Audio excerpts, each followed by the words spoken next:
Hello friends, welcome to the success Kendra. Friends देखिए, आज इस सेशन में हम लोग बिहार दरोगा 1799 पोस्ट का जो एग्ज़ाम 18 जनवरी 2026 और 21 जनवरी 2026 को लिया जाएगा, उसके लिए देखिए बिहार ज्योग्राफी। जी हाँ फ्रेंड्स, बिहार के भूगोल से संबंधित जो प्रश्न प्रीवियस ईयर में बिहार के एग्ज़ाम्स में पूछे गए हैं उनको हम लोग डिस्कस करेंगे। और देखिए, बिहार दरोगा के एग्ज़ाम में जो है एक दो प्रश्न बिहार स्पेशल से निश्चित रूप से पूछा जाता है। यहाँ पर आप देख भी सकते हैं, पिछली बार जो बिहार दरोगा का पेपर हुआ था उसमें बिहार से संबंधित, बिहार के इतिहास और बिहार के भूगोल से संबंधित प्रश्न पूछे गए थे।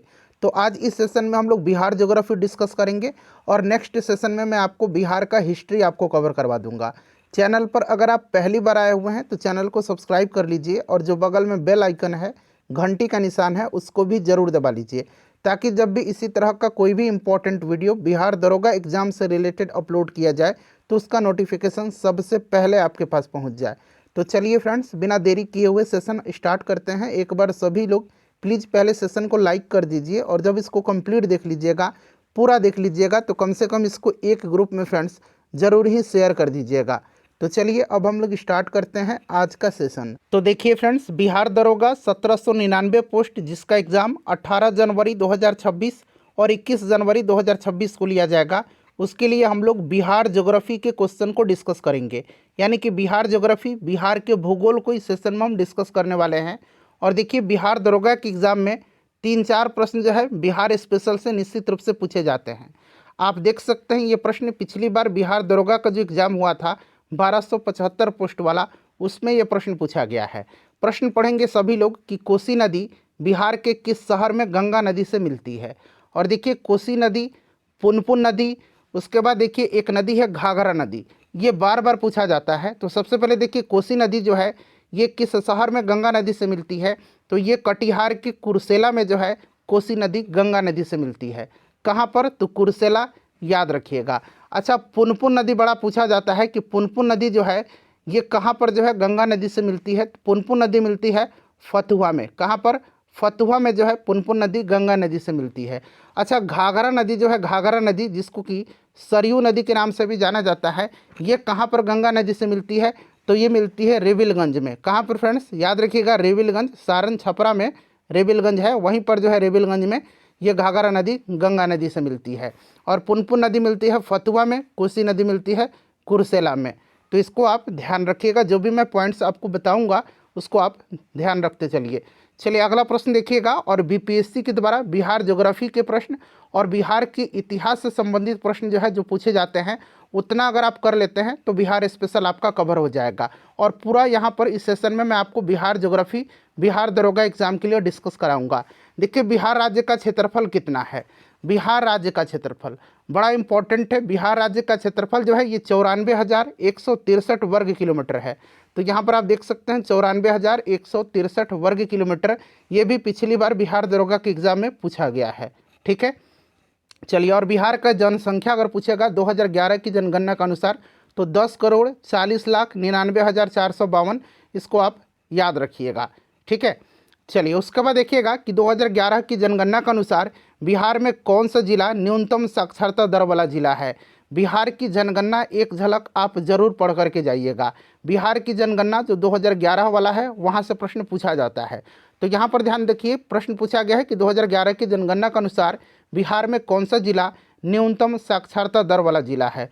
अगर हम बात करते हैं साक्षरता के बारे में तो थोड़ा सा यहाँ पर ध्यान रखिएगा। अगर आपसे पूछा जाएगा कि बिहार राज्य का साक्षरता दर कितना है, सबसे पहले तो यहाँ से आपको प्रश्न बनेगा कि साक्षरता दर कितना है, तो आप कितना बताइएगा। तो देखिए, याद रखिएगा, अगर साक्षरता दर पूछेगा बिहार का तो 61.8% है। साक्षरता दर कितना है? 61.8%। और उसमें पूछेगा कि पुरुष साक्षरता दर कितना है, तो पुरुष साक्षरता दर 71.2% है। महिला साक्षरता दर पूछेगा तो कितना है, तो 51.5% है महिला साक्षरता दर। ये बड़ा पूछा जाता है। बिहार का साक्षरता दर 61.8%, बिहार का पुरुष साक्षरता दर 71.2%, बिहार का महिला साक्षरता दर 51.5%। अब बात करते हैं कि सर्वाधिक साक्षरता वाला जिला कौन सा है। सर्वाधिक साक्षरता दर वाला जिला जो है ये रोहतास है, सर्वाधिक।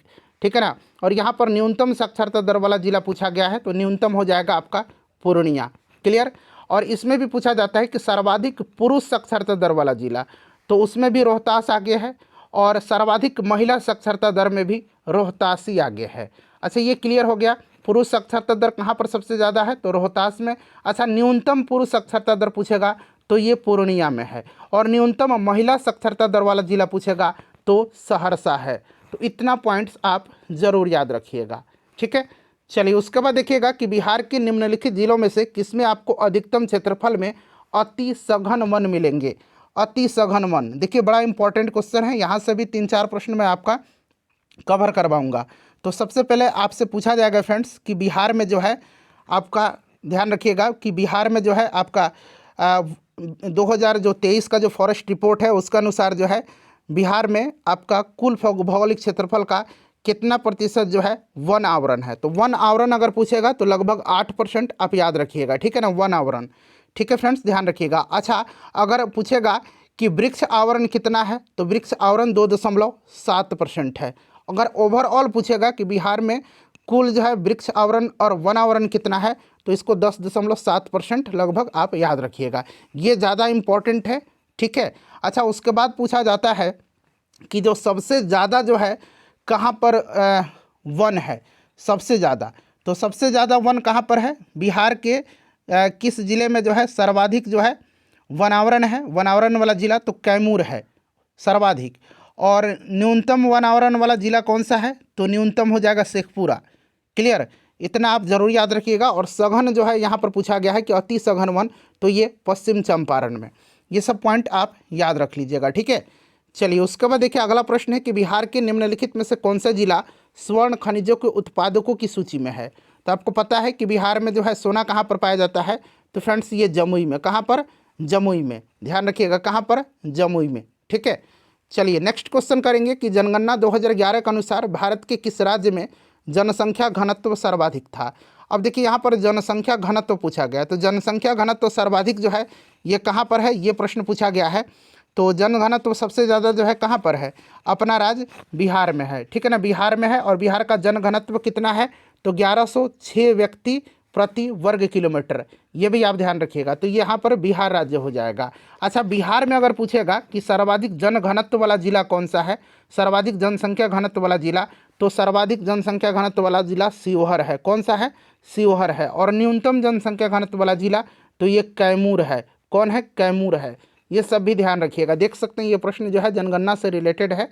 उसके बाद देखिए निम्नलिखित जिलों में से कौन सा उत्तरी पश्चिमी जलोढ़ दोमट मैदानों का भाग नहीं है। कौन सा जो है इसमें से जिला उत्तरी पश्चिमी जलोढ़ दोमट मैदानों वाला भाग नहीं है, तो इसमें से आपका पूर्णिया हो जाएगा, जबकि बेगूसराय, समस्तीपुर और मुजफ्फरपुर है, ठीक है।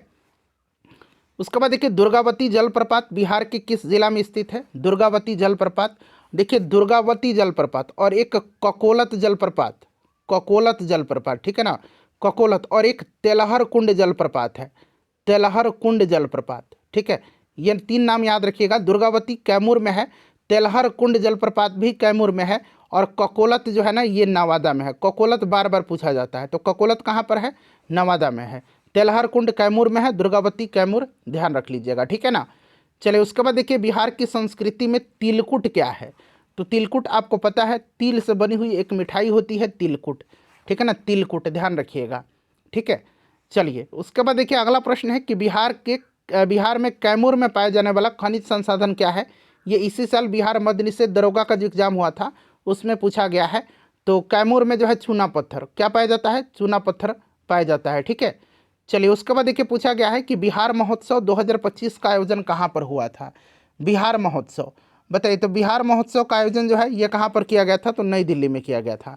कहाँ पर, नई दिल्ली में किया गया था बिहार महोत्सव या बिहार उत्सव का, ठीक है फ्रेंड्स। अच्छा, बिहार सरस मेला का आयोजन गांधी मैदान पटना में।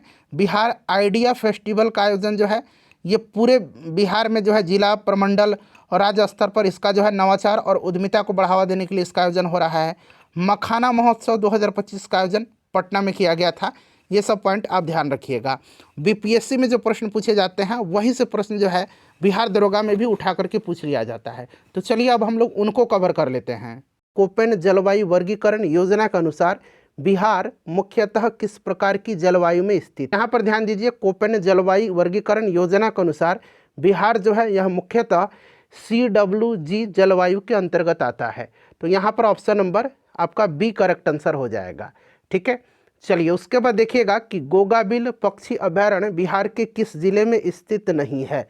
गोगाबिल पक्षी अभयारण्य बिहार के किस जिले में स्थित नहीं है।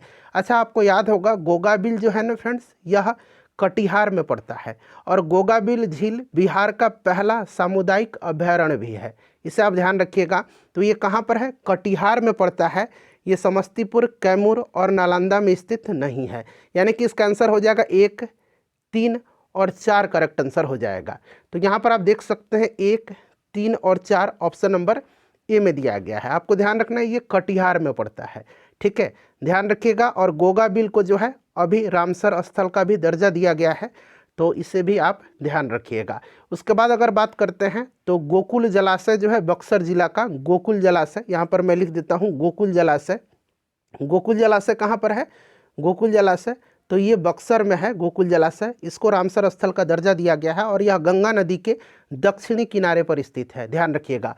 और उदयपुर झील है एक, उदयपुर झील, ये पश्चिम चंपारण में पड़ता है उदयपुर, इसको भी जो है रामसर स्थल का दर्जा दिया गया है।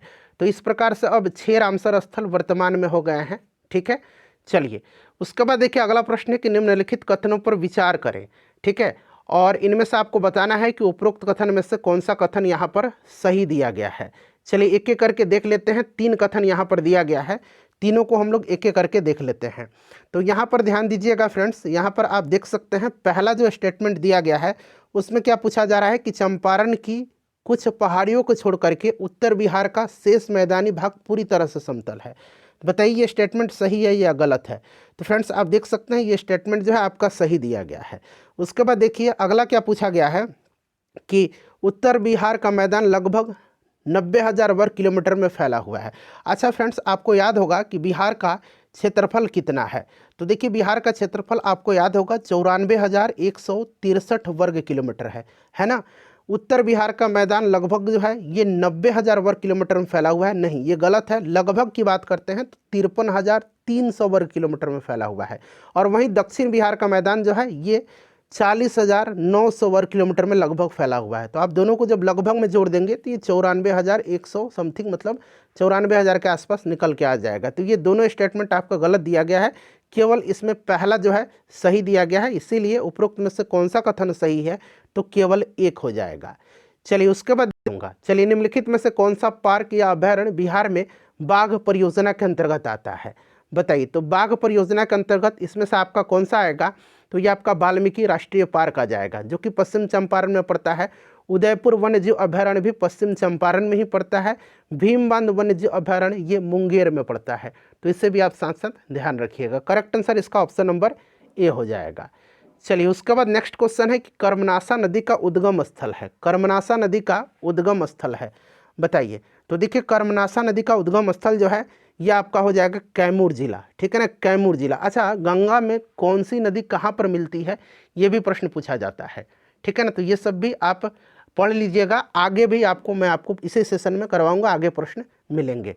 ठीक है, चलिए उसके बाद देखिएगा कि बिहार के किस जिले में सोना पाया जाता है। तो देखिए सोना जमुई में पाया जाता है ना, तो जमुई राइट आंसर हो जाएगा। और मैंने अभी आपको बताया था कि जमुई का नागी और नकटी जो है इसको रामसर स्थल का दर्जा दिया गया है। बिहार का पहला रामसर स्थल कांवर लेक है, जो कि बेगूसराय का है। ठीक है, गोकुल जलाशय बक्सर का है, गोगाबिल कटिहार का है और उदयपुर जो है ये पश्चिम चंपारण का है। तो ये ध्यान रखिएगा आप। चलिए उसके बाद देखिएगा कि बिहार का अधिकांश भाग निम्नलिखित में से किस प्रकार की जलवायु के अंतर्गत आता है। बिहार का अधिकांश भाग निम्नलिखित में से किस प्रकार की जलवायु के अंतर्गत आता है। पूरा मैं इसमें आपको 70 बीपीएससी का, फिर आपका 70 का री एग्ज़ाम हुआ था, पूरा मैं आपको बिहार ज्योग्राफी का प्रश्न इसमें कवर करवा दूंगा। तो फ्रेंड्स ये आता है उपोष्ण कटिबंधीय मानसून, यहाँ पर option number B correct answer हो जाएगा। चलिए उसके बाद देखिएगा अगला प्रश्न है हमारा कि कोसी मेची लिंग परियोजना से बिहार के कौन से जिलों को लाभ है। ये मेची जो है ये महानंदा की सहायक नदी है। कोसी मेची लिंग परियोजना से जो लाभान्वित जिला है ये अररिया, पूर्णिया, किशनगंज और कटिहार है। चलिए उसके बाद देखिएगा कि नागी पक्षी अभयारण्य स्थल को महत्वपूर्ण पक्षी और जैव विविधता क्षेत्र के रूप में किस संगठन ने मान्यता दी है। अभी मैंने आपको बताया था कि नागी और नकटी कहाँ पर है, तो ये जमुई जिला में पड़ता है। और इसको अभी जो है पक्षी और जैव विविधता का क्षेत्र के रूप में किस संगठन ने मान्यता दिया है, तो वर्ल्ड लाइफ इंटरनेशनल ने। चलिए अगला प्रश्न कर लेंगे कि बिहार राज्य जल विद्युत शक्ति निगम की स्थापना निम्नलिखित में से किस वर्ष में की गई थी। बिहार राज्य जल विद्युत शक्ति निगम की स्थापना पूछा जा रहा है कि किस वर्ष में की गई थी। तो फ्रेंड्स देखिए, इसकी स्थापना किया गया था 1982 में। तो यहाँ पर option number B right answer हो जाएगा।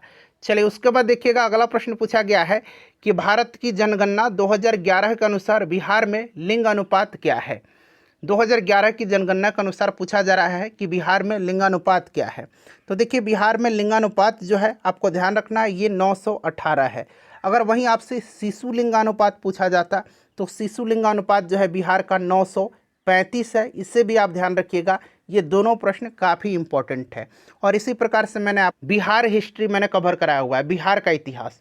तो अगर आपने नहीं देखा है तो इस सेशन को देखने के बाद जाकर के उसको जरूर देख लीजिएगा। चलिए उसके बाद देख लीजिएगा कि मुंगेर पहाड़ी क्षेत्र निम्नलिखित भौतिक प्रदेशों में से किसका एक भाग है। देख लीजिए, ये भी प्रश्न जो है ये 17वीं बीपीएससी प्री 2024 में पूछा गया है। चलिए बताइए, मुंगेर पहाड़ी क्षेत्र निम्नलिखित भौतिक प्रदेशों में से किसका एक भाग है। तो फ्रेंड्स देखिए, ये दक्षिण का पहाड़ी भाग है। तो यहाँ पर आप देख सकते हैं दक्षिण का पहाड़ी भाग, ऑप्शन नंबर ए यहाँ पर राइट आंसर हो जाएगा। ठीक है, चलिए उसके बाद देखिए अगला प्रश्न है कि बिहार के किस जिले में लीची का उत्पादन सर्वाधिक होता है। अच्छा, बिहार के किस जिले में गेहूं का उत्पादन ज़्यादा होता है, बिहार के किस जिले में जो है गन्ना का उत्पादन ज़्यादा होता है, किस जिले में मखाना का उत्पादन ज़्यादा होता है, ये सब पिछली बार बड़ा पूछा गया था। ठीक है, तो सबसे पहले देखिएगा, लीची का उत्पादन आपको पता है कि ये मुजफ्फरपुर में होता है। और मुजफ्फरपुर का जो शाही लीची है उसको जीआई टैग भी दिया जा चुका है। ठीक है, अच्छा, लीची अनुसंधान केंद्र जो है ये मुजफ्फरपुर में है, ध्यान रखना आपको। ठीक है, चलिए, राष्ट्रीय लीची अनुसंधान केंद्र। उसके बाद नेक्स्ट क्वेश्चन कर लेंगे। अगला प्रश्न हमारा कि गंगा और गंडक नदियों के संगम पर आयोजित 1 महीने तक चलने वाले पशु मेले का नाम क्या है। अच्छा, ध्यान रखना, ये जो पशु मेला लगता है, पहले इसका नाम मैं आपको बता देता हूँ। इसका नाम है आपका सोनपुर मेला। अच्छा, इसको एक अन्य और नाम से जाना जाता है, हरिहर क्षेत्र का मेला। इसको हरिहर क्षेत्र का मेले के नाम से भी जाना जाता है, हरिहर क्षेत्र का मेला। ठीक है ना, और ये लगता है कहाँ, तो गंगा और गंडक नदी के संगम पर। इसे आप जरूर याद रखिएगा। ठीक है, चलिए उसके बाद देख लीजिए, अगला प्रश्न है कि 2011 की जनगणना में बिहार के निम्नलिखित जिलों में से किसमें अनुसूचित जनजाति जनसंख्या का प्रतिशत सर्वाधिक था। आप देख सकते हैं कि बिहार की जनगणना 2011 से फ्रीक्वेंटली प्रश्न पूछे। चलिए, तो यहाँ पर देखिए इसका राइट आंसर क्या हो जाएगा। तो फ्रेंड्स देखिए, इसका जो राइट आंसर हो जाएगा वो आपका हो जाएगा कटिहार में।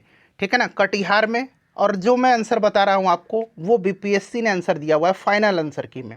ठीक है, चलिए उसके बाद देख लीजिएगा कि बिहार के किस जिले में गेहूं का उत्पादन सर्वाधिक होता है। आप देख सकते हैं लगातार 17वीं बीपीएससी का प्रश्न चल रहा है।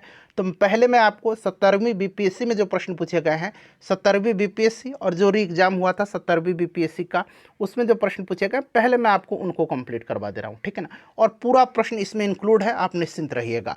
तो देखिए, गेहूँ का उत्पादन और धान का उत्पादन सबसे ज़्यादा जो होता है ये रोहतास में होता है। गन्ना का उत्पादन सबसे ज़्यादा पश्चिम चंपारण जिला में होता है। ठीक है, चलिए उसके बाद देख लीजिएगा, अगला प्रश्न है कि बिहार में किसका भारत में वार्षिक उत्पादन का 71% हिस्सा पैदा होता है। तो फ्रेंड्स ये किसका होता है, तो आपको ध्यान रखना है फ्रेंड्स, ये होता है आपका, यहाँ पर देख सकते हैं लीची का। ठीक है ना, और लीची का सर्वाधिक उत्पादन मुजफ्फरपुर में होता है, अभी हमने देखा भी है। चलिए उसके बाद देखिएगा कि बिहार राज्य ने पहली बार ग्रीन बजट कब पेश किया था। अब देखिए इसमें ग्रीन शब्द लगा हुआ है ना, ठीक है, हरित बजट, इसलिए मैंने यहाँ पर इसको रखा हुआ है। तो देखिए हरित बजट यानी कि ग्रीन बजट जो है ये पेश किया था 2020-21 में, वित्तीय वर्ष 2020-21 में। ठीक है, उसके बाद देखिए बिहार के किस जिले में मखाना का उत्पादन सबसे अधिक होता है।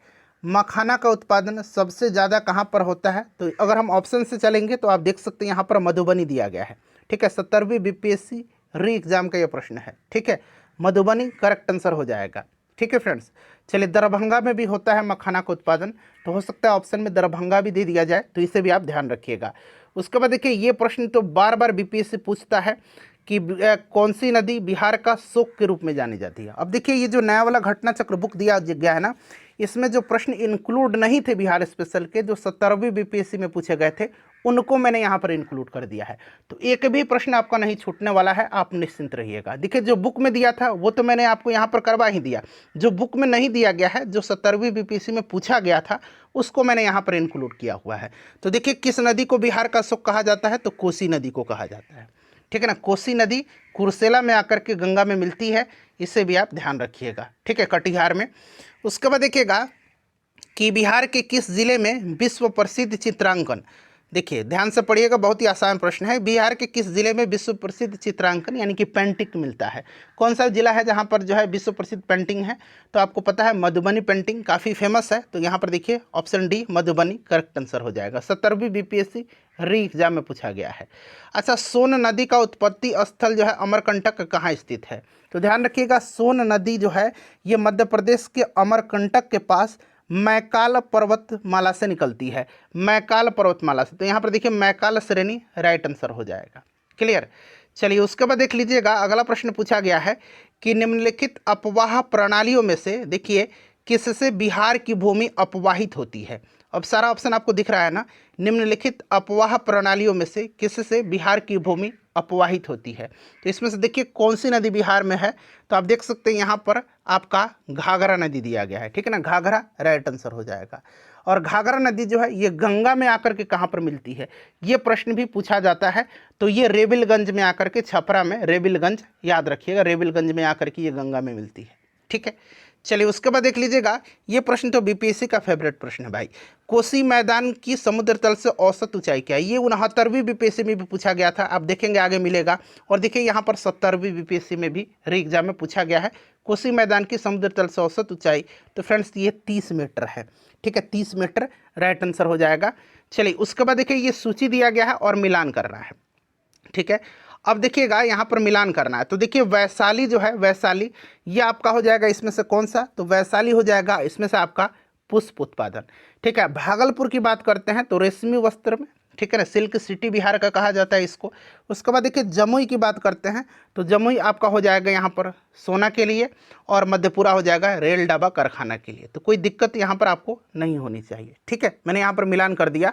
अब देखिए यहाँ पर इसका जो राइट आंसर हो जाएगा वो मैं आप बता देता हूँ। ये देखिए 70वीं बीपीएससी में पूछा गया है, इसका राइट आंसर 4123 हो जाएगा, 4123।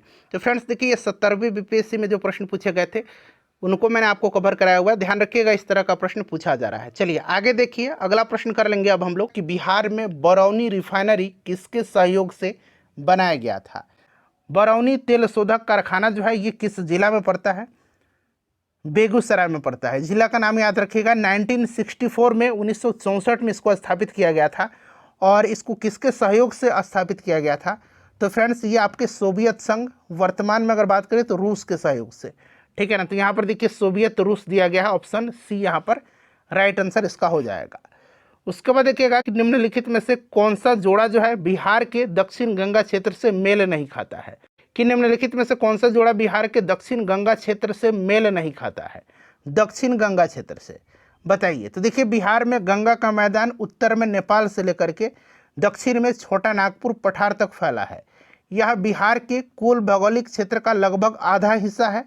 पटना, मुंगेर, गया और अरवल जिले बिहार के दक्षिण गंगा क्षेत्र में आते हैं, जबकि वैशाली जो है यहाँ पर आप देख सकते हैं पटना वैशाली, ठीक है ना, यह आपका आता है उत्तरी गंगा क्षेत्र में। तो यहाँ पर दक्षिण गंगा क्षेत्र में मेल नहीं खाता है, तो ऑप्शन सी यहाँ पर राइट आंसर इसका हो जाएगा। चलिए फ्रेंड्स, नेक्स्ट क्वेश्चन है कि बिहार के निम्नलिखित में से किस जिले में सोना पाया जाता है? बिहार के निम्नलिखित में से किस जिले में सोना पाया जाता है? बताइए इसका करेक्ट आंसर क्या होगा?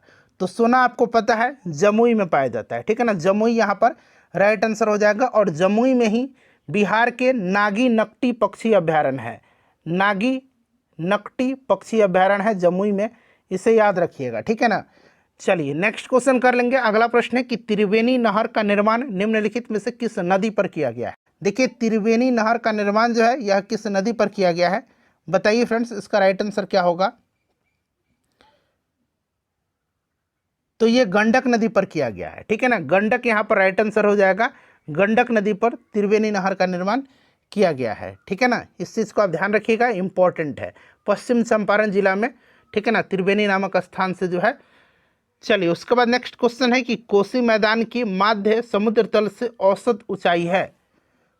बताइए, कोसी मैदान की माध्य समुद्र तल से औसत ऊंचाई है।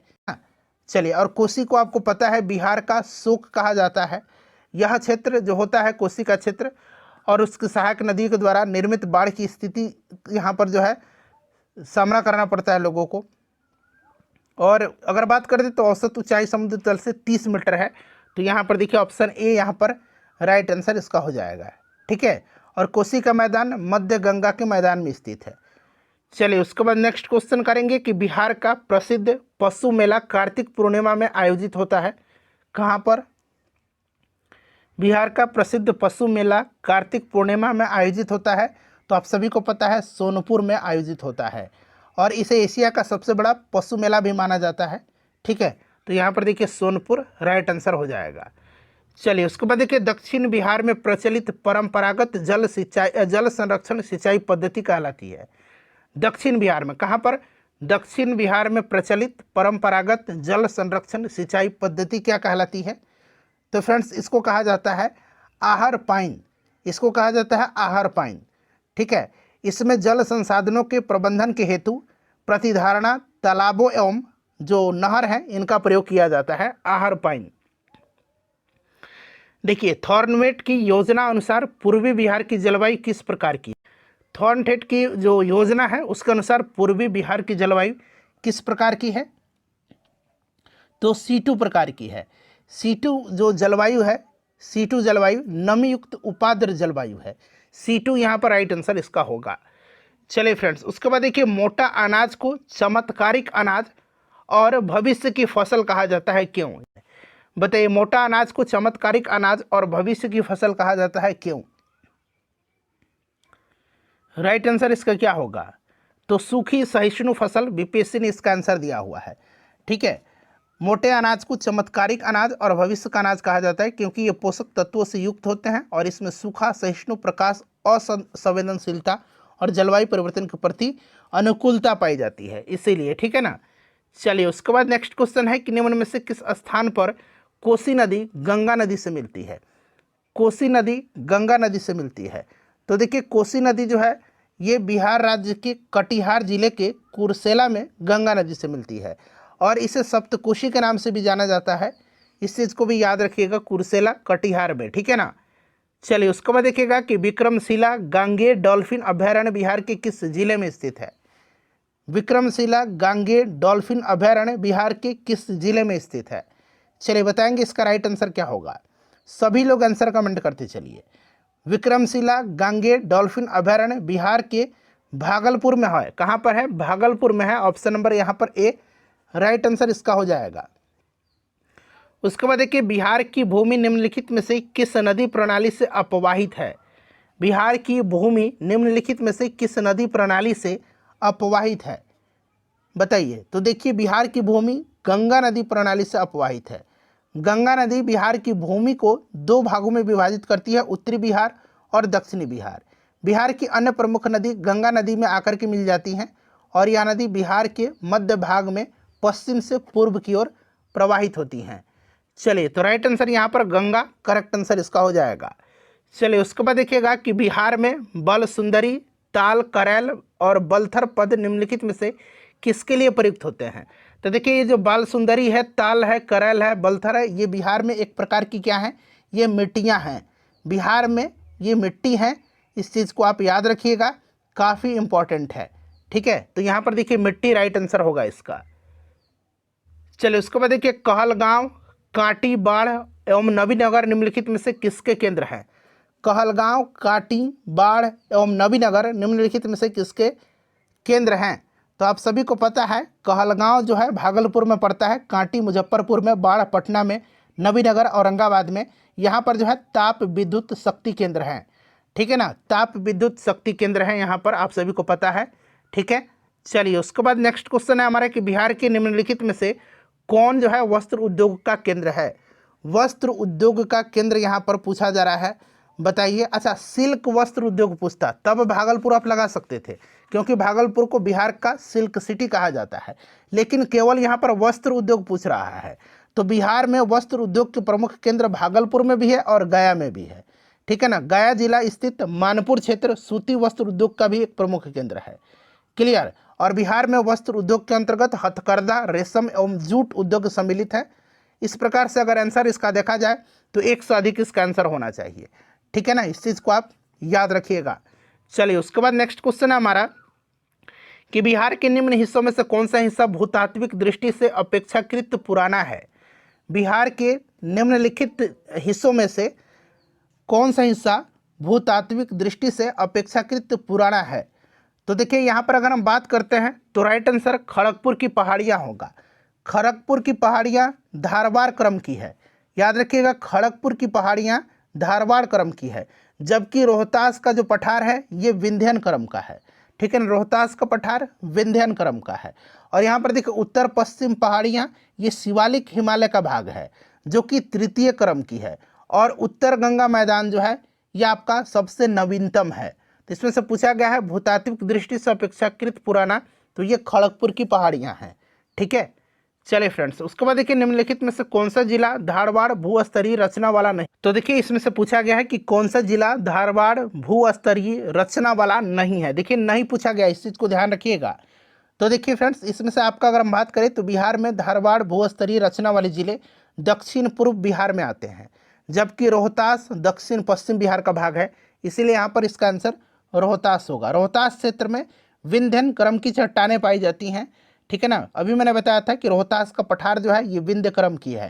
ठीक है, और इस क्षेत्र में विंध्यम क्रम की चट्टानें पाई जाती है। बिहार में विंध्यम क्रम की चट्टान कैमूर और सोन नदी घाटी रोहतास में पाई जाती हैं। इसीलिए इसका आंसर ऑप्शन नंबर बी होगा। चलिए फ्रेंड्स, उसके बाद देखिएगा कि बिहार के निम्नलिखित जिलों में से किस जिलों में ही पिडमेंट स्वैम्प मिट्टी पाई जाती है। तो बताइए, बिहार के किस जिले में पिडमेंट स्वैम्प मिट्टी पाई जाती है। बताइए, पिडमेंट स्वैम्प मिट्टी यानी कि पिडमेंट दलदली मिट्टी जो आपके पश्चिम चंपारण जिले के पश्चिमोत्तर भाग में पाई जाती है, और एक तराई मिट्टी है। बिहार में 3 प्रकार की मिट्टी है, पिडमेंट, एक स्वैम्प मिट्टी, दलदली मिट्टी, तराई मिट्टी और गंगे जलोढ़ मिट्टी। ठीक है ना, तो ये आपका पिडमेंट स्वैम्प मिट्टी जो है ये आपके पश्चिम चंपारण में पाई जाती है। इस चीज़ को आप ध्यान रखिएगा। तराई मिट्टी जो नेपाल की सीमा के साथ उत्तरी भाग में पाई जाती हैं, और गंगे जलोढ़ मिट्टी बिहार का मैदान गंगेटिक जलोढ़ दोनों नए और साथ ही पुराने से आच्छादित है। ठीक है, खादर और बांगर से। देखिए, ब्रह्मयोनी हिल्स जो है यह बिहार के किस जिला में है। तो मैंने कई बार आपको बताया था कि ब्रह्मयोनी हिल्स जो है ये बिहार में कहाँ पर है, तो ब्रह्मयोनी गया में है। ठीक है ना, प्रेतशिला, रामशिला, ये सारे हिल्स गया में हैं। तो यहाँ पर देखिए, गया राइट आंसर हो जाएगा। डुंगेश्वरी भी गया में है। ठीक है। चलिए, उसके बाद नेक्स्ट क्वेश्चन हमारा कि निम्नलिखित में से कौन सी नदी फतुहा के पास गंगा में मिलती है। निम्नलिखित में से कौन सी नदी जो है ये फतुहा के पास गंगा में मिलती है। तो फ्रेंड्स, यह नदी जो है कौन सी नदी है, तो यह पुनपुन नदी है। पुनपुन नदी छोटा नागपुर पठार पलामू झारखंड से निकल करके बिहार के औरंगाबाद जिले में प्रवेश करती है और पटना जिले के फतुहा के समीप गंगा में मिल जाती है। ठीक है ना, तो यहाँ पर देखिए पुनपुन राइट आंसर इसका होगा। उसके बाद देखिए, निम्नलिखित में से बिहार का कौन सा भू आकृतिक खंड झारखंड के साथ अपनी सीमा साझा नहीं करता है। बताइए, निम्नलिखित में से बिहार का कौन सा भू आकृतिक खंड झारखंड के साथ अपनी सीमा साझा नहीं करता है। तो देखिए, बिहार का मिथिला का मैदान जो है यह भू आकृतिक खंड झारखंड के साथ अपनी सीमा साझा नहीं करता है, मिथिला मैदान। बाकी गंगा सोन विभाजन, अंग मैदान और मगध मैदान ये झारखंड के साथ अपनी सीमा साझा करते हैं। ठीक है ना, ये वाला मिथिला मैदान नहीं करता है। नेक्स्ट क्वेश्चन है कि गंगा नदी की दियारा भूमि का नामकरण निम्नलिखित में से किससे संबद्ध है। निम्नलिखित में से देखिए, गंगा नदी की दियारा भूमि का नामकरण किससे संबद्ध है। तो फ्रेंड्स, ये आपका दिया से संबद्ध है। ठीक है ना, दिया, और दियारा भूमि का वह टुकड़ा है जो दशकों से रेत के जमाव के परिणाम स्वरूप गंगा नदी के बीच में बना हुआ है। दियारा शब्द दिया से लिया गया है, जिसका अर्थ है मिट्टी की दीपिका। तो यहाँ पर दिया राइट आंसर होगा इसका। चलिए, उसके बाद देखिए, निम्नलिखित में से कौन सी वस्तु बिहार के भौगोलिक संकेतक यानी कि जीआई टैग के रूप में पंजीकृत नहीं है। तो बिहार में अगर हम बात करते हैं जीआई टैग में, तो बिहार में आपको पता है क्या क्या है, बताइए। कतरनी चावल है, यहाँ पर कटनी चावल है, कतरनी चावल, ठीक है ना, कतरनी चावल भी याद रखिएगा। जर्दालू आम भी है, मुगा रेशम भी है, मगही पान है, सिलाव खाजा है, शाही लीची है, मिथिला मखाना है, मिर्चा चावल है जो अभी रिसेंटली पश्चिम चंपारण के मिर्चा चावल को दिया गया है, ये सब हैं, ठीक है ना, याद रखिएगा। तो यहाँ पर देखिए एक से अधिक नहीं पूछा गया क्योंकि ये सारे के सारे हैं, इसीलिए इनमें से कोई नहीं यहाँ पर राइट आंसर होगा, इनमें से कोई नहीं, ठीक है ना। चलिए उसके बाद देखिएगा कि बिहार में गंगा नदी में मिलने वाली सोन नदी का उद्गम स्थल है। ये प्रश्न अभी इस बार भी पूछा गया है 1 to 5 टीचर एग्जाम में कि सोन नदी का उद्गम स्थल कहाँ पर है, ठीक है ना। और ऑप्शन में आपको अमरकंटक की पहाड़ी दिया गया था। देखिए सोन नदी छत्तीसगढ़ में अमरकंटक पहाड़ी के समीप से निकलती है और यह बिहार के पटना के समीप गंगा नदी में मिल जाती है, ठीक है ना। इस चीज़ को आप याद रखिएगा। तो अमरकंटक यहाँ पर राइट आंसर होगा। देखिए बिहार के निम्न प्रशासनिक विभागीय जोड़ों में से किस जोड़े से गंगा नदी नहीं बहती है। प्रशासनिक विभागीय जोड़े पूछा गया है। देखिए अगर हम बात करते हैं तो गंगा नदी अपने यात्रा के क्रम में बक्सर, भोजपुर, सारण, पटना, वैशाली, समस्तीपुर, बेगूसराय, खगड़िया, मुंगेर, भागलपुर, कटिहार, इन सब जिलों से होकर के बहती है। और आप देखेंगे तो कोसी और मगध का जो क्षेत्र है ना, वहाँ से ये नहीं बहती है, कोसी और मगध क्षेत्र से, ठीक है ना। इस चीज़ को आप याद रखिएगा। चलिए उसके बाद नेक्स्ट क्वेश्चन हमारा कि बिहार राज्य में गंगा के किनारे स्थित झीलों की संख्या कितनी है। तो बिहार राज्य में गंगा के किनारे स्थित जो जिले हैं ये कितने हैं, यानी कि बिहार राज्य में कितने जिले गंगा नदी के तट पर अवस्थित हैं। तो याद रखिएगा ये 12 जिले हैं, उंगली पर काउंट करिए 12। बिहार का भूगोल अगर आपका ठीक ठाक होगा तो आपको 12 जिले याद होंगे। सारण, बक्सर, भोजपुर, पटना, वैशाली, समस्तीपुर, बेगूसराय, लखीसराय, मुंगेर, खगड़िया, भागलपुर और कटिहार। अब कुछ लोगों को समस्तीपुर में डाउट हो जाएगा, बिल्कुल बहती है वहाँ से। बिहार का भूगोल आप ठीक से पढ़िएगा। देखिए बिहार के किस जिले में गंगा नदी सबसे लंबी है। बिहार के किस जिले में गंगा नदी सबसे लंबी है। तो सबसे लंबी जो है फ्रेंड्स ये पटना में है, ठीक है ना, पटना में। और दूसरे स्थान पर भागलपुर आता है, तो ठीक है, पटना याद रखिएगा। देखिए बिहार में प्रवाहित होने वाली निम्न नदियों में से उत्तर की ओर प्रवाहित होने वाली कौन सी नदी है। उत्तर की ओर, ठीक है ना, यानी कि उत्तर की ओर प्रवाहित हो रही है। तो इसमें से अगर हम बात करें जो विकल्प में आप देख रहे हैं बागमती, कमला, कोसी, गंडक, इन नदियों की बात करते हैं तो ये नदियाँ उद्गम स्थल से दक्षिण दिशा की ओर प्रवाहित होती है, ठीक है ना। और ये सहायक या उपसहायक नदी के रूप में अंततः गंगा में आकर के मिल जाती हैं। सोन, पुनपुन आदि नदियाँ उद्गम स्थल से उत्तर की ओर प्रवाहित होती है। सोन, पुनपुन, तो अगर सोन, पुनपुन तो ऑप्शन में है ही नहीं, तो उपरोक्त में से कोई नहीं यहाँ राइट आंसर हो जाएगा, क्योंकि ये नदियाँ जो हैं यह उद्गम स्थल से दक्षिण की ओर प्रवाहित होती है। चलिए उसके बाद नेक्स्ट क्वेश्चन है कि बिहार का शोक किस नदी को कहा जाता है। बिहार का शोक जो है ये किस नदी को कहा जाता है। बिहार का शोक कहा जाता है कोसी नदी को, ठीक है ना, कोसी नदी को कहा जाता है। इस चीज़ को आप याद रखिएगा, कोसी नदी राइट आंसर हो जाएगा। उसके बाद देखिएगा कोपेन की जलवायु वर्गीकरण के अनुसार, कोपेन की जलवायु वर्गीकरण के अनुसार उत्तर बिहार की जलवायु किससे प्रदर्शित की जा सकती है। उत्तर बिहार की जलवायु पूछा गया है, ठीक है ना, उत्तर बिहार की जलवायु। कोपेन की जलवायु वर्गीकरण के अनुसार उत्तर बिहार की जलवायु को CWG से प्रदर्शित किया जा सकता है। CWG याद रखिएगा, ठीक है ना। चलिए फ्रेंड्स अगला प्रश्न है कि बिहार के किस कृषि जलवायु क्षेत्र में सबसे अधिक जिले हैं। बिहार के किस कृषि जलवायु क्षेत्र में सबसे अधिक जिले हैं, बताएंगे इसका राइट आंसर क्या होगा। तो देखिए बिहार कृषि जलवायु क्षेत्र 4 में आता है। बिहार जो है कृषि जलवायु क्षेत्र 4 में आता है। मध्य गंगा का मैदानी क्षेत्र कहा जाता है इसको। और यहाँ पर अगर हम बात करते हैं तो आपको याद होगा कि बिहार की किस कृषि जलवायु क्षेत्र में सबसे अधिक जिले हैं। तो फ्रेंड्स ये आपके उत्तर पश्चिम जलवायु क्षेत्र है, ठीक है ना, उत्तर पश्चिम जलवायु क्षेत्र है। उत्तर पश्चिम जोन में कुल 12 जिले शामिल हैं, ठीक है ना। तो उत्तर पश्चिम यहाँ पर राइट आंसर इसका हो जाएगा। चलिए उसके बाद नेक्स्ट क्वेश्चन कर लेंगे हम लोग। नेक्स्ट क्वेश्चन हम लोग कर लेंगे। अगला प्रश्न हमारा कि मुजफ्फरपुर, दरभंगा तथा चंपारण जिला में कौन सी मिट्टी अधिकांशतः पाई जाती है। मुजफ्फरपुर, दरभंगा तथा चंपारण जिलों में कौन सी मिट्टी अधिकांशतः पाई जाती है। तो फ्रेंड्स ये कौन सी मिट्टी है, तो ये नवीन जलोढ़क मिट्टी पाई जाती है, ठीक है ना। गंडक, बूढ़ी गंडक, बागमती आदि नदियों के द्वारा प्रत्येक वर्ष बाढ़ के पानी में लाए गए जो मलबा और गाद के निक्षेपण से नवीन जलोढ़ मिट्टी जो है इसको खादर कहा जाता है, इसका निर्माण होता है, ठीक है ना। और यह मिट्टी धान, गेहूँ, पटसन, गन्ना जैसे फसलों के उत्पादन के लिए काफ़ी सहायक होती है। चलिए उसके बाद नेक्स्ट क्वेश्चन हमारा कि बिहार का सर्वाधिक जूट उत्पादक जिला कौन सा है। बिहार का सर्वाधिक जूट उत्पादक जिला कौन सा है बताइए। तो सबसे ज़्यादा जूट का उत्पादन पूर्णिया में होता है, ठीक है। चलिए उसके बाद देखिएगा कैमूर पठार किसके लिए प्रसिद्ध है।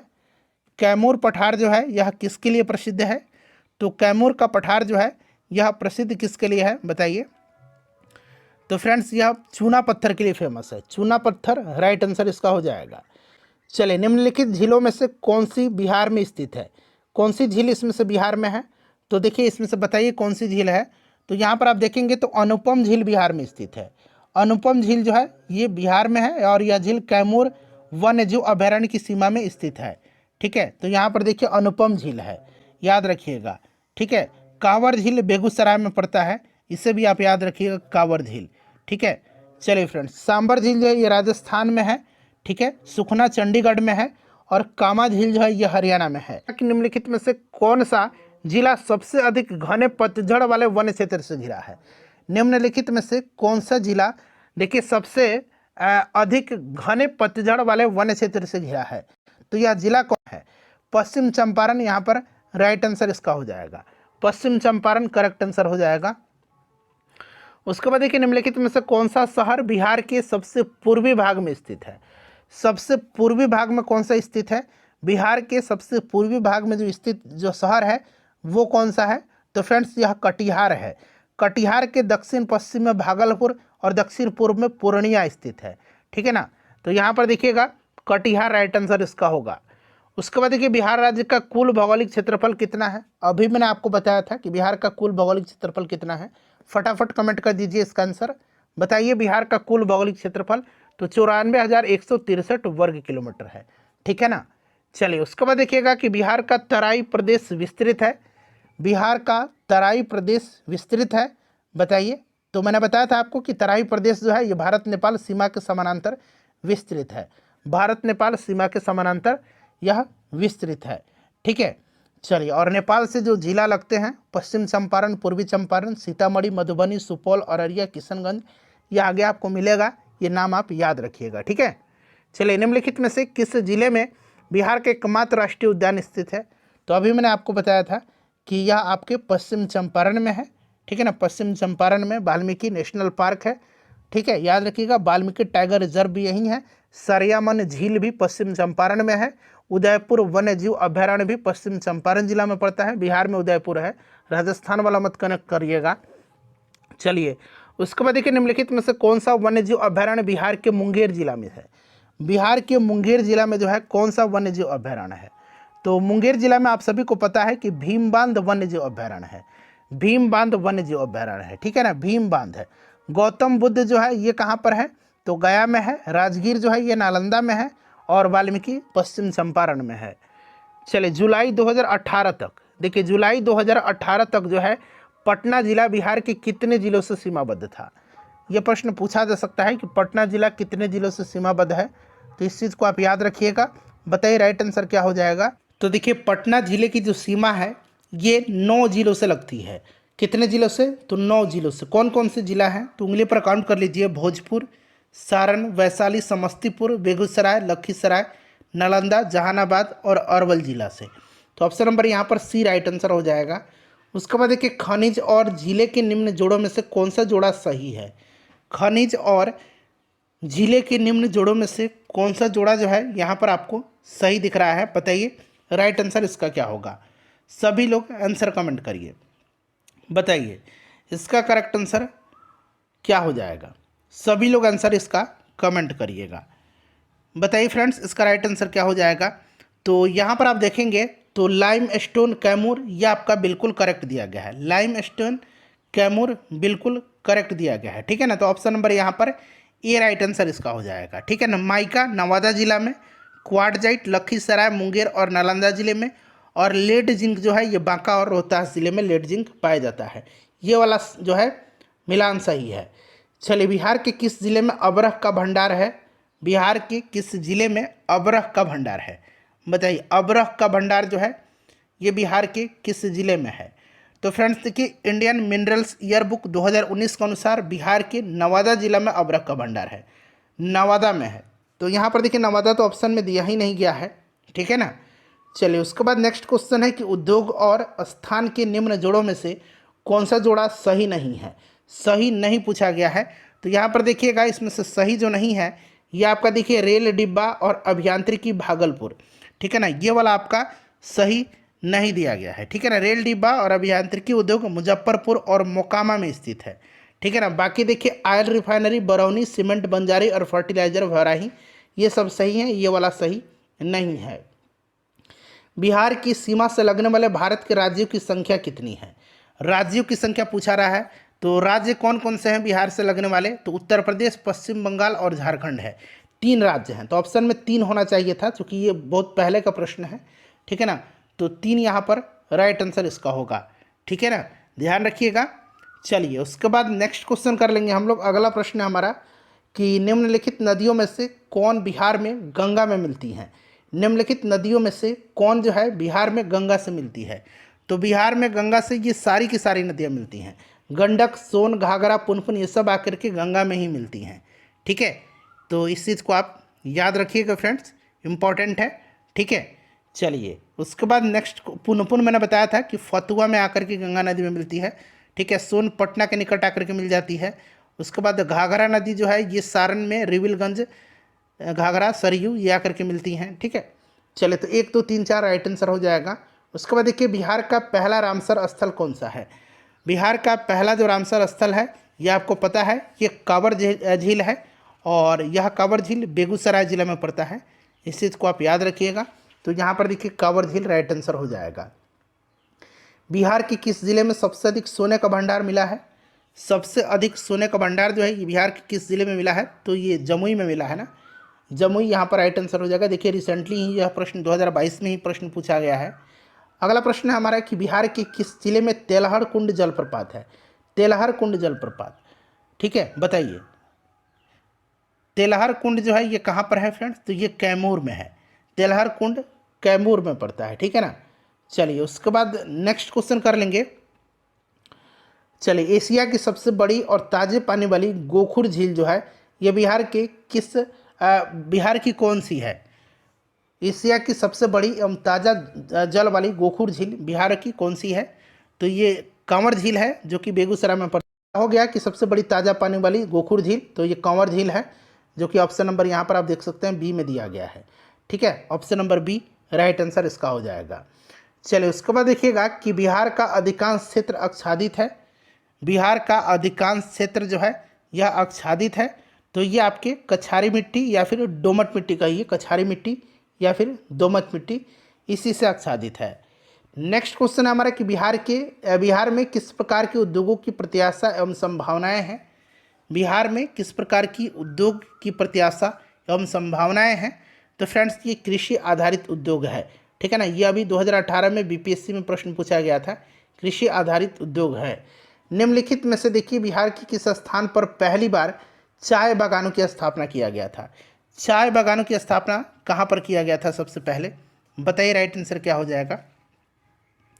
तो देखिए चाय बागान की स्थापना जो किया गया था यह आपका किया गया था ठाकुरगंज में, किशनगंज में पड़ता है ठाकुरगंज, यहीं पर किया गया था। और किशनगंज को बिहार का दार्जिलिंग भी कहा जाता है, इस चीज़ को आप याद रख सकते हैं। चलिए उसके बाद देखिएगा कि बिहार के निम्नलिखित जिलों का आरोही दशकीय जनसंख्या वृद्धि 2001 से 11 के अनुसार सही क्रम क्या है। देखिए आरोही यानी कि बढ़ते हुए क्रम में, तो बढ़ते हुए क्रम में आपको बताना है। तो यहाँ पर अगर हम बात करते हैं विकल्प के अनुसार से, तो देखिए बढ़ते हुए सबसे ज़्यादा मधेपुरा, फिर किशनगंज, फिर सिवान, यानी कि ऑप्शन नंबर यहाँ पर बी राइट आंसर इसका हो जाएगा, ठीक है ना। ऑप्शन नंबर यहाँ पर बी राइट आंसर हो जाएगा, इस चीज़ को आप याद रखिएगा, ठीक है। और दशकीय जनसंख्या वृद्धि दर बिहार में रही थी कितनी, 2001 से 2011 के बीच में। तो देखिए दशकीय जनसंख्या वृद्धि दर रहा था 25.4%, ठीक है ना, 25.4% रहा था, इस चीज़ को आप याद रखिएगा। चलिए उसके बाद देखिएगा कि बिहार में खनिज उत्पादन के संदर्भ में निम्नलिखित कथनों पर विचार कीजिए। रोहतास में पायराइट का सर्वाधिक भंडार है। रोहतास में पायराइट का सर्वाधिक भंडार है, ठीक है। चूना पत्थर कैमूर, मुंगेर, रोहतास जिले में पाई जाती है, सही है। जमुई जिले में सोने का भंडार पाया जाता है, सही है। कौन सा कथन सही है? तो सारे के सारे कथन है। कथन 1 भी सही है, 2 भी है और 3 भी है। तो 1 2 3 ऑप्शन में कहीं भी नहीं है, इसलिए ऑप्शन ई राइट आंसर हो जाएगा, उपरोक्त में से कोई नहीं। ठीक है, यहाँ पर देखिए केवल शब्द लगा हुआ है, इसलिए ऑप्शन ई इसका राइट आंसर होगा। नेक्स्ट क्वेश्चन है कि बिहार के किस जिले में सबसे अधिक नहर सिंचित क्षेत्र है? बिहार के किस जिले में सबसे ज़्यादा जो है नहर सिंचित क्षेत्र है? तो फ्रेंड्स सबसे ज़्यादा ये रोहतास में है, रोहतास में है सबसे ज़्यादा। इसके बाद पश्चिम चंपारण में है, ठीक है ना। तो यहाँ पर रोहतास राइट आंसर इसका होगा, रोहतास करेक्ट आंसर होगा। बिहार में गन्ना उत्पादन में अग्रणी जिला, तो मैंने आपको स्टार्टिंग में ही बताया था कि पश्चिम चंपारण जिला है गन्ना के उत्पादन में, शुगर केन के उत्पादन में। चलिए उसके बाद नेक्स्ट क्वेश्चन है, बिहार राज्य पर्यटन विकास निगम की जो टैगलाइन है ये क्या है? बिहार राज्य पर्यटन विकास निगम की जो टैगलाइन है ये क्या है? तो फ्रेंड्स ये टैगलाइन है ब्लिसफुल बिहार। क्या है? Blissful Bihar. Option number C right answer होगा। देखिए नेक्स्ट क्वेश्चन आ गया हमारा कि जनगणना 2011 के अनुसार बिहार में बाल लिंगानुपात कितना है? बाल लिंगानुपात कह सकते हैं या शिशु लिंगानुपात भी इसको कह सकते हैं। ठीक है, देखिए लिंगानुपात जो है बिहार में ये कितना है? 918 है। और शिशु लिंगानुपात की अगर हम बात करते हैं तो ये आपका 935 है। तो 935 यहाँ पर आप देख सकते हैं, ऑप्शन नंबर ए में दिया गया है 935। ठीक है ना, option number A right answer हो जाएगा 935। और लिंगानुपात अगर पूछेगा तो 918। इस चीज़ को भी आप जरूर ही याद रखिएगा, काफ़ी इंपॉर्टेंट है। ठीक है, चलिए उसके बाद नेक्स्ट क्वेश्चन कर लेंगे कि देश की जनसंख्या के संदर्भ में बिहार राज्य का स्थान वर्ष 2011 की जनगणना के अनुसार क्या है? तो जनसंख्या के हिसाब से अगर बात करते हैं तो बिहार का स्थान क्या है? तीसरा है। बिहार का स्थान क्या है फ्रेंड्स? बिहार का स्थान तीसरा है। ठीक है ना, तीसरा, तृतीय, इसको आप याद रखिएगा, तीसरा है। ठीक है ना, option number A right answer होगा इसका। उसके बाद देखिए बिहार में पहली चीनी मिल स्थापित की गई थी। बिहार में पहली चीनी मिल जो है यह स्थापित किया गया था सारण मढ़ौरा में। ठीक है ना, सारण जिला में मढ़ौरा में स्थापित किया गया था 1904 में। ठीक है, और यहाँ पर राइट आंसर मढ़ौरा हो जाएगा राइट आंसर। चलिए उसके बाद देखिएगा कि बिहार के किस जिले को सिल्क सिटी के नाम से जाना जाता है? बिहार के किस जिले को सिल्क सिटी के नाम से जाना जाता है? तो देखिए सिल्क सिटी के नाम से किसको जाना जाता है? तो फ्रेंड्स ये भागलपुर को सिल्क सिटी के नाम से जाना जाता है। मैंने आपको स्टार्टिंग में ही बताया था कि सिल्क सिटी के नाम से भागलपुर को जाना जाता है। चलिए पटना महानगर पालिका में वार्डों की संख्या कितनी है? पटना महानगर पालिका में जो है वार्डों की संख्या कितनी है? इस तरह के प्रश्न जो है पूछे जा रहे हैं बीपीएससी में। ठीक है ना, अभी पूछा भी गया था कि पटना में जो है आपकी विधानसभा शायद सीट पूछा गया था। ठीक है ना, इस तरह से प्रश्न पूछे जा रहे हैं पटना से संबंधित। तो याद रखिएगा फ्रेंड्स ये 75 है, 75 ऑप्शन में नहीं दिया गया है।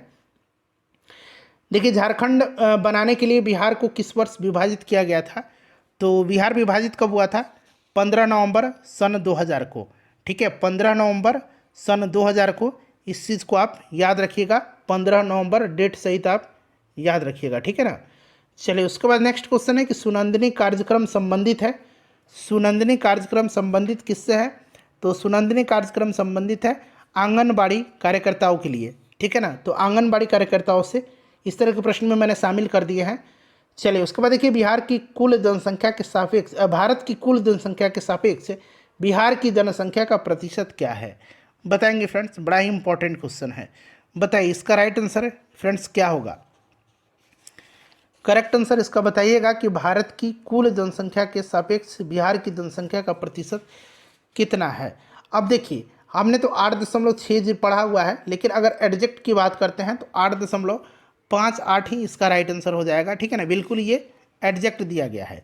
ठीक है, इस चीज़ को आप याद रखिएगा, बिल्कुल क्या है यही एडजेक्ट दिया गया है। ठीक है, चलिए तो आपको 8.58 याद रखना है, इम्पॉर्टेंट है ये। चलिए फ्रेंड्स उसके बाद नेक्स्ट क्वेश्चन कर लेंगे हम लोग कि बिहार के किस जिले में साक्षरता दर सबसे अधिक है। देखिए साक्षरता दर की बात करते हैं अगर हम बिहार में, तो बिहार में साक्षरता दर कितना है बताइए। तो साक्षरता दर सबसे पहले जान लीजिए बिहार में 61.8% है, और इसमें से पुरुष साक्षरता दर 71.2% है और महिला साक्षरता दर 51.5% है। ठीक है ना, इस चीज़ को आप याद रखिएगा। और सबसे ज़्यादा जो साक्षर जिला है बिहार का वो कौन सा है? तो सबसे ज़्यादा जो साक्षर जिला है फ्रेंड्स, सर्वाधिक साक्षरता जो है ये रोहतास में है, और रोहतास में लगभग 73.4% है रोहतास में, ठीक है। तो यहाँ पर तो कोई भी ऑप्शन सही नहीं है, ठीक है ना, क्योंकि यहाँ पर 70 दिया गया है, आसपास 73.4 के अप्रॉक्स में है। इस तरह से इसको आप ध्यान रखिएगा। सबसे कम पूर्णिया में साक्षरता दर है। सबसे देखिए साक्षरता दर सबसे ज़्यादा रोहतास में, पुरुष साक्षरता भी रोहतास में, महिला साक्षरता भी रोहतास में। अब बात करते हैं न्यूनतम साक्षरता पूर्णिया में। सबसे न्यूनतम पुरुष साक्षरता पूर्णिया में और सबसे न्यूनतम महिला साक्षरता सहरसा में। इस चीज़ को आप ध्यान रखिएगा। देखिए भारत के राज्यों में निम्नतम साक्षरता दर 2011 की जनगणना की दृष्टि से बिहार का स्थान, तो सबसे ज़्यादा साक्षर केरल था और सबसे कम बिहार है, ठीक है ना। तो यहाँ पर आपका नीचे से पहला जो होगा ये इसका राइट आंसर हो जाएगा, ठीक है। चलिए उसके बाद अगला प्रश्न हमारा कि बिहार की जनगणना 2011 के अनुसार बिहार में महिला साक्षरता दर कितना है। तो अभी मैंने बताया था 51.5%, जो कि आप देख सकते हैं ऑप्शन नंबर यहाँ पर डी में दिया गया है, ठीक है ना। 51.5% महिला साक्षरता दर है और पुरुष साक्षरता दर 71.2%, ठीक है। ओवरऑल साक्षरता दर 61.8%। ये सब आप यहाँ पर देखिए दिया भी गया है सब, ठीक है। चलिए उसके बाद देखिएगा 2011 की जनगणना के अनुसार बिहार की किस जिले में सर्वोच्च घनी आबादी यानी कि प्रति वर्ग किलोमीटर दर्ज की गई है, यानी कि आप कह सकते हैं कि जनसंख्या का घनत्व तो पूछा जा रहा है। तो सबसे ज़्यादा जो अगर हम बात करते हैं जन घनत्व वाला तो ये शिवहर है। शिवहर में कितना घनत्व है तो इसको याद रखिएगा 1880 है। 1880 सबसे ज़्यादा, और सबसे कम कहाँ पर है तो कैमूर में है, मात्र 488, ठीक है। ये सब मैं आपको 2011 की जनगणना के अनुसार बता रहा हूँ, ठीक है ना। इस चीज़ को आप याद रखिएगा, काफ़ी इंपॉर्टेंट क्वेश्चन है ये। चलिए फ्रेंड्स उसके बाद नेक्स्ट क्वेश्चन कर लेंगे कि भारतीय जनगणना 2011 के अनुसार बिहार राज्य में लिंगानुपात क्या है। तो मैंने आपको लिंगानुपात बताया था कि लिंगानुपात कितना है। लिंगानुपात मैंने आपको बताया था, बताइए राइट आंसर इसका क्या होगा, फटाफट सभी लोग बताइए। तो लिंगानुपात मैंने आपको बताया था कि कितना है 918 है, और शिशु लिंगानुपात 935 शायद बताया था ना। शिशु लिंगानुपात कितना है तो शिशु लिंगानुपात 935 है और 918 आपका लिंगानुपात है, ठीक है। इस चीज़ को आप याद रखिएगा। सबसे ज़्यादा अगर हम बात करते हैं लिंगानुपात कहाँ पर है तो सबसे ज़्यादा गोपालगंज का है 1021 है, और सबसे कम कहाँ का है तो सबसे कम मुंगेर का है 876, ठीक है ना। चलिए फ्रेंड्स उसके बाद देखिए 2011 की जनगणना के अनुसार बिहार के किस जिले में सर्वोच्च लिंगानुपात दर्ज किया गया है। तो अभी मैंने आपको बता ही दिया था कहाँ पर, गोपालगंज में 1021, ठीक है ना। और सबसे कम कहाँ पर तो मुंगेर में कितना 876। चलिए उसके बाद नेक्स्ट क्वेश्चन है कि 2011 की जनगणना के अनुसार बिहार के किस जिले में पुरुषों से ज़्यादा महिलाएं हैं, यानी कि सर्वाधिक सर्वोच्च लिंगानुपात। तो ये गोपालगंज ही तो है, ठीक है, सर्वाधिक लिंगानुपात। चलिए उसके बाद देखिए 2001 से 11 के दशक में निम्नलिखित जिलों में से किस में सबसे अधिक जनसंख्या की वृद्धि दर्ज की गई है। सबसे ज़्यादा जनसंख्या की वृद्धि कहाँ पर दर्ज की गई है बताइए, राइट आंसर इसका क्या होगा। सभी लोग आंसर कमेंट करिए फ्रेंड्स, इसका करेक्ट आंसर क्या होगा। तो फ्रेंड्स ये किया गया किशनगंज में, ठीक है ना। निम्नलिखित में से बात करा इसमें से, तो इसमें से अगर हम बात करते हैं तो किशनगंज यहाँ पर राइट आंसर हो जाएगा, किशनगंज में, ठीक है ना। चलिए उसके बाद बात करते हैं कि बिहार के निम्नलिखित जिलों में से, देखिए बिहार के निम्नलिखित जिलों में से जो है कौन सा जिला नेपाल के साथ सीमा साझा नहीं करता है, ठीक है, बताइए। तो यहाँ पर आप देखेंगे कि निम्नलिखित में से कौन सा जिला नेपाल के साथ सीमा साझा नहीं करता है। तो फ्रेंड्स ये पूर्णिया है। नेपाल के साथ देखिए बिहार के 7 जिले लगते हैं, सीतामढ़ी, किशनगंज, अररिया, सुपौल, मधुबनी, पूर्वी चंपारण, पश्चिम चंपारण, ठीक है ना। इसको आप याद रखिएगा। चलिए उसके बाद देखिएगा कि निम्नलिखित में से कौन सा भारत के लिए राज्य में मौजूद एकमात्र यूनेस्को विश्व धरोहर स्थल है। तो नहीं, एकमात्र नहीं है, 2 विश्व धरोहर स्थल हैं, ठीक है ना। एक आपका कौन सा हो जाएगा, नालंदा महाविहार हो जाएगा, जिसको 2016 में जो है इसको नालंदा को जो है आपका विश्व धरोहर यूनेस्को के स्थल में सूचित किया गया था, और महाबोधि विहार या महाबोधि मंदिर को 2002 में। तो यहाँ पर देखिए महाबोधि विहार को 2002 में, और नालंदा यहाँ पर देखिए इसको दिया गया था 2016 में, ठीक है। तो राइट आंसर यहाँ पर ऑप्शन नंबर ई हो जाएगा, ठीक है। चलिए उसके बाद देखिएगा कि बाढ़ सुपर थर्मल पावर स्टेशन जो है ये किस राज्य में है। तो बाढ़ जो है ये आपको पता है ना कि ये बिहार में पड़ता है, और बिहार में ये पटना में पड़ेगा, ठीक है ना। तो पटना बिहार राइट आंसर इसका हो जाएगा। देखिए बिहार में ऑपरेशन प्रहार किससे संबंधित है। ऑपरेशन प्रहार जो है ये संबंधित किससे है, तो ऑपरेशन प्रहार जो है ये शराबबंदी से संबंधित है, ठीक है ना। शराबबंदी से संबंधित है ऑपरेशन प्रहार। चलिए उसके बाद नेक्स्ट क्वेश्चन करेंगे कि हाल ही में बिहार में किस स्थान पर उत्तर भारत का पहला बर्ड रिंगिंग स्टेशन खोला गया। क्योंकि ये उत्तर भारत का पहला बर्ड रिंगिंग स्टेशन है इसलिए इम्पोर्टेंट है। तो कहाँ पर ये खोला गया था, तो ये फ्रेंड्स ये भागलपुर में खोला गया, ठीक है ना, भागलपुर में खोला गया, इसको आप याद रखिएगा, भागलपुर राइट आंसर हो जाएगा इसका। उसके बाद देखिएगा कि किसने बिहार में गिद्ध संरक्षण योजना शुरू की है। निम्न में से किसने बिहार में गिद्ध संरक्षण योजना शुरू की है, तो गिद्ध संरक्षण योजना शुरू किया गया है वाल्मीकि टाइगर रिजर्व में, ठीक है ना, वाल्मीकि टाइगर रिजर्व जो कि कहाँ पर है, पश्चिम चंपारण में है, ठीक है। चलिए कांवर लेक बर्ड सेंचुरी कहाँ पर है, बेगूसराय में है। चलिए उसके बाद देखिए विश्व का सबसे ऊंचा कहा जाने वाला विश्व शांति स्तूप बिहार में कहाँ स्थित है। तो विश्व शांति स्तूप जो है ये बिहार में कहाँ पर स्थित है बताइए, तो ये राजगीर में है। उसके बाद देखिएगा कि माता सीता की जो है विश्व की सबसे लंबी मूर्ति 251 मीटर का निर्माण बिहार के किस जिले में किया जाएगा, तो ये कहाँ पर किया गया, तो सीतामढ़ी में, ठीक है ना। चलिए उसके बाद देखिएगा कि नौ नालंदा महाविहार जो ये किसके लिए विख्यात है, नौ नालंदा महाविहार जो है ये किसके लिए फेमस है, तो फ्रेंड्स यह फेमस है पाली अनुसंधान के लिए, पाली अनुसंधान के लिए ये फेमस है, नौ नालंदा महाविहार पाली अनुसंधान संस्थान के लिए, ठीक है ना। चलिए उसके बाद देखिएगा कि बिहार के उद्योगों का कमिश्नरी दफ्तर कहाँ पर है, तो बिहार में उद्योगों का जो कमिश्नरी दफ्तर है ये कहाँ पर है, तो कमिश्नरी कार्यालय जो है ये पटना में स्थित है, पटना राइट आंसर हो जाएगा। तो फ्रेंड्स देखिए बिहार से के भूगोल से संबंधित, बिहार ज्योग्राफी से संबंधित पूछे गए थे, मैंने कवर